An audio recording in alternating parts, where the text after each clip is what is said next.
Good morning! Ito talagang kagandahan kapag may editor ka na. Nagagawa ko na mag-note, nagagawa ko na makipag-usap sa mga clients ko kahit nasaan ako. Nukot ko nga pala ng mga oras na to yung mga inocular namin. Pero syempre, bago ko muna sila i-code, kailangan ko munang i-rewrite lahat ng mga ocular namin. Parang ganun ay mas maayos kong mapapraisan. May mga items din po kasi na kailangan ko muna isang guni or itanong kay Albert dahil siya po nakakaalam. Habang ginagawa ko nga po yan, ay nire-relax ko rin yung sarili ko. Ang ganda po kasi ng view dyan. Matagal-tagal din ako bago natapos. Bukod sa pag-i-edit ay isa ito sa matagal na ginagawa. Pagkakataon pa talaga na kahit ready na ako ay hindi ko makausap ang kliyente ko. Dahil lahat nga po sila nasa ibang bansa ay magkakaiba po kami ng oras. Kaya kapag kami bumibiyahe, madalas po talaga humihinto kami. Lalo na kapag ganito na kailangan i-deliver namin kaagad. Restaurant, coffee shop, lalim ng puno, maglalatag lang naman ako ng lames at upuan at i-feel ko nga yung ganda ng kapaligiran. Papadalas din talaga ako magkape kapag ganito. Buti na nga lang itong tinutuluyan namin ay libre lang ang kape dito at tubig. Ganda ng panahon ng mga oras na yan at ang lamig dyan. Dito nga ko pala ito sa Y Ilocos Norte. Sobrang aga ko rin gumising ng mga oras na yan dahil ninanamnam ko nga yung paglabas ng araw. Kaya lang hindi naman siya nagpakita pero okay lang, ninanamnam ko lang din talaga ang ganda ng Ilocos Norte. Alam nyo, hanga talaga ako sa lugar na to. Feeling ko nasa ibang bansa ako lalo na kapag nasa biyahe kami. At ito nga po ang mga sunod na ganap. Good afternoon, healers!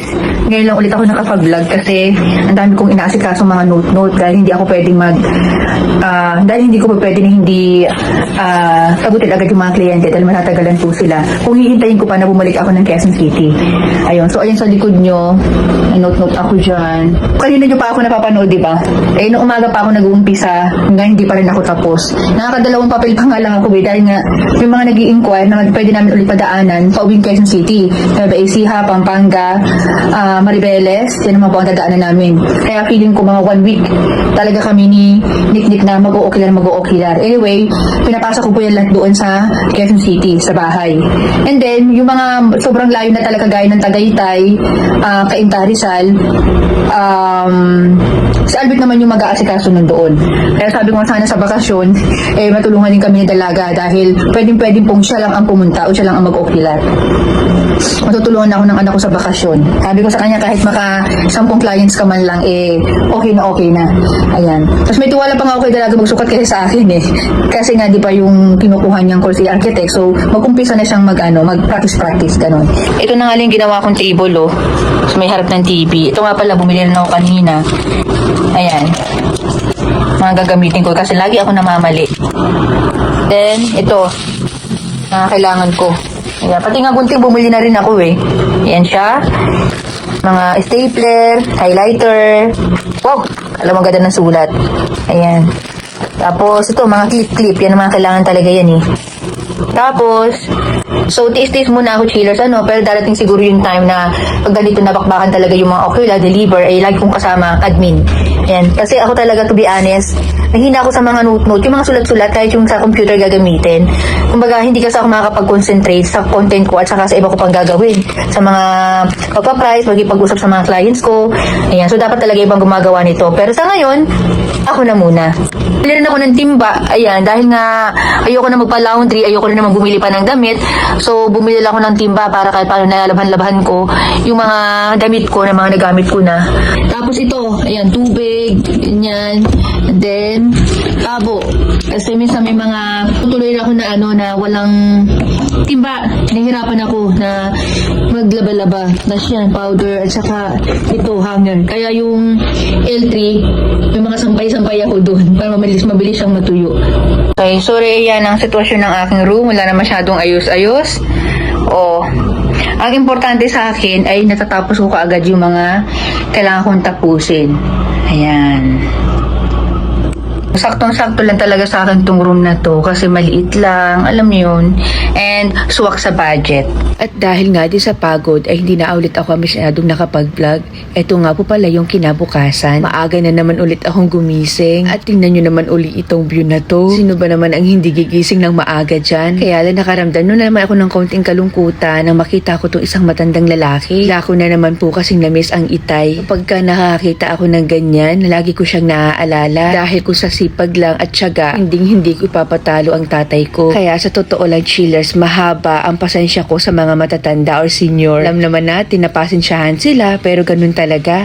Darating din ang panahon na magiging ganun din ako. Halos ayaw ko nang umalis ng mga oras na yan. Kaya lang malayo pa ang biyahe namin, nasa 6 na oras pa hanggang Bulinaw, Pangasinan. Kaya kailangan na rin namin umusay. Kaya sa mga taga Ilocos po, Ilocos Norte, Ilocos Sur, sabay na kayo sa pagbabalik namin dito. Gusto nyo po umorder, ay pwede po kayo mag-PM sa akin agad-agad. Ang ganda naman ng simbahan na to. Alam ko, hindi pa ako tao, simbahan na to. Gusto ko sana bumaba ng mga oras na yan, kaya nga lang, malayo pa ang biyahe namin. Sa pagbabalik na lang namin. So, dahil pabalik na kami ng Manila, daan muna kami dito sa bilihan ng pasalubong.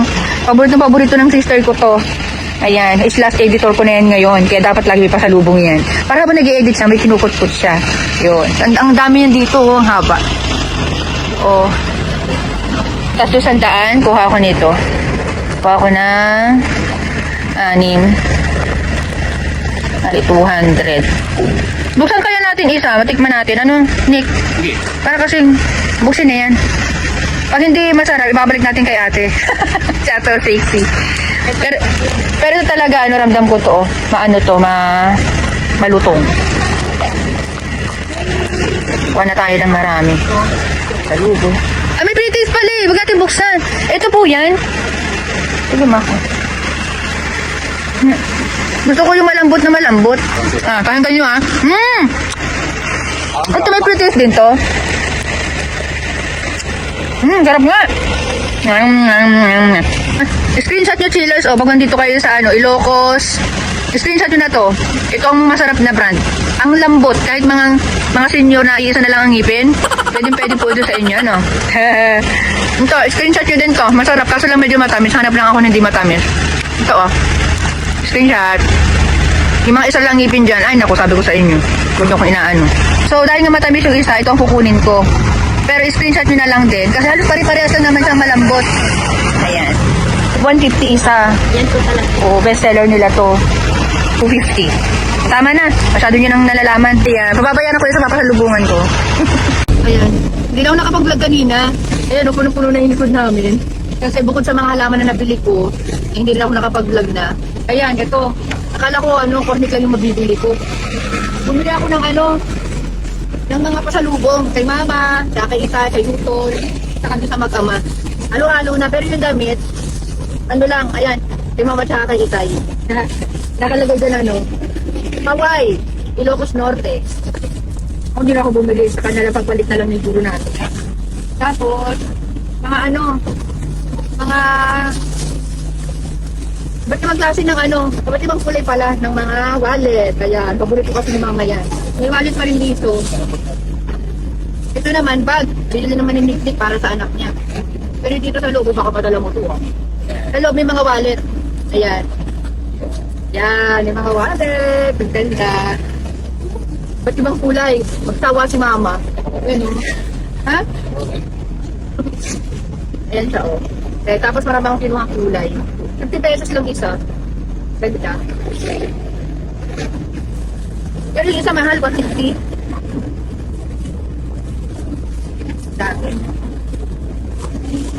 Ano sa akin, baka madala mo pa Si joke lang. Tapos, kung benta natin, 100. 50.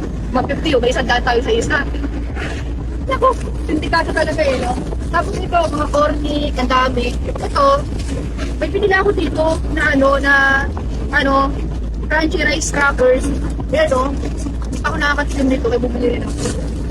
Anyway, pagbalik namin dito sa March, magdaan ulit kami ito, or kung saan mga bilihan ng pasalubong. Kasi dito sa Ilocos Norte, marami akong nakikitang hindi kilala. Pagkain, bagay. Saka kung sila dito, more antique yung mga yung paligid ba? Marami ka pa makikita mga antique eh. More handmade, no? Oo, kasi sa Manila, puro parang oo. Alam ko kung ano pa mabibili ko sa daan, pagkalubong. Kasi hindi ko naman alam or walang makakapagsabi kung makakarating dito yung pamilya ko. Lalo na ang mama at itay, kasi diba sabi ko sa inyo, gusto ko talaga sila explore. Kaya lang mahirap talaga minsan yayain yung mag-asawa, lalo na mama. So kasi pag sasama ko sila, lagi silang magkasama. Ayan, bili kami nito kasi napapunta pa lang kami ng norte. Gusto na namin bumili niya, kaya lang ang mahal chiles, 500 ang kilo. Pero doon sa norte, 800 ang kilo. Kaya dito na lang kami bibili. Kalahati lang po. Kalahati lang po. Hira lang daw kasi yan. Buti na lang, may tala kami styro, bumili kami. Ito oh. Matipiran tayo mga dong. Ipon. Ipon. Sarap yung kilawin tsaka paksiw. Pero kilawin na lang, no? Kasi doon lang ang buhay niyan, eh. Ay, nako, nabudol na naman ako dito. Napadaan ako dito sa hibilihan na naman ng bulaklak. Pero maliit lang tong bilihan na to. Hindi katulad ng binilihan ko kahapon. Ay, ito nga yung mga nabili ko. Yan, oh. Ganda. Kasama to, di ba? Hindi ah. Ay, hindi. Yan lang oh. Ha? Hanggang dyan lang. Pera ito. Ay, pera ba to? Oo, pera yan. Oh, okay. Hindi pala ito kasama chillers. Ito yung nakuha ko. Hindi, patundaan yan. Ito yung mga nakuha ko. Kasi parang butikas ito. Yan, pagadamihin ko yan dun sa bahay. Yan pa may mga rep. Magsasama-samahin ko kasi siya, tapos haluan ko ng puti. Yan pa. Kapag papakabisihan ko. Baalagaan ko din talaga yan kay Mina. Mina, shout out. Talagaan mo itong mga anak ko, ha. Tapos kahapon yung nabili ko ito. Mga ordinary lang, pero magaganda din. Ayan, oh. Ayan, 50 pesos lang ang isa. Ayan, buhay na buhay pa rin sila, oh. Dami kong napili. Dadamihin ko yan. Pag may bumili doon sa tapat ng bahay namin, pwede naman. Ingatan mo. Sama-sama yan. Pula yan. Yan, bihira makakuha ng pula na ano eh. Ingatan, pagdating mo doon, sinisipa-sipa mo lang. Subukan lang. Oh, Pula ng sigarilyo. kaya nga. Hindi ka kaya eh. Ang dami ko, kinuha ko pa yung isa. Ayan. Nagbigay rin si ate ng free. Mabalik kami dito kasi dadaanan din namin to. Number ko sa'yo kung gusto mo. Ay, sige po. Sige po. Ano to? Magsingal Public Market. Malapit. Ayan, ito na lang daw. Oh, ging. Matagal ko nang gustong huminto dito sa lugar na to eh. Gabriela Silang Park. Parang ano siya, pasalan na hindi natuloy or naluma na. Ayan, no? Kasi napakalilim dito. Tapos, ayun yung pinadaanan namin. Manila na rin kasi kami. Ano lang? Ilang beses na kami dumadaan dito. Sabi kong, pumuntaan nga natin to. Tingnan natin kung ano mayroon dito.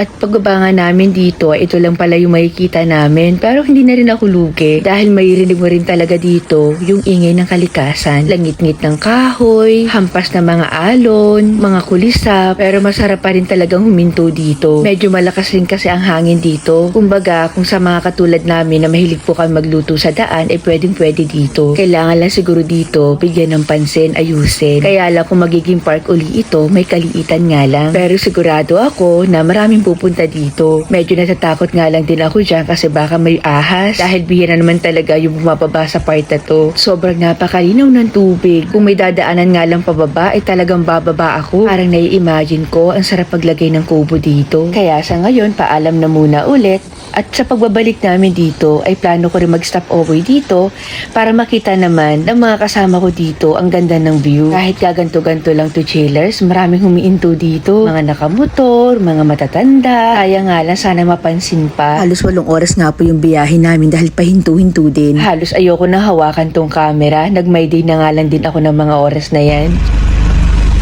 Touchdown chillers. Time check 11 na po ng gabi. Thank you for watching and see you on my next vlog. Bye! So paano sa mga gusto pong umorder, nasa screen lang ninyo ang aming contact number. Sa price naman po, pakibasa na lang dito sa amin. Mura pero hindi basura, kaya mag-subscribe ka na. Bye!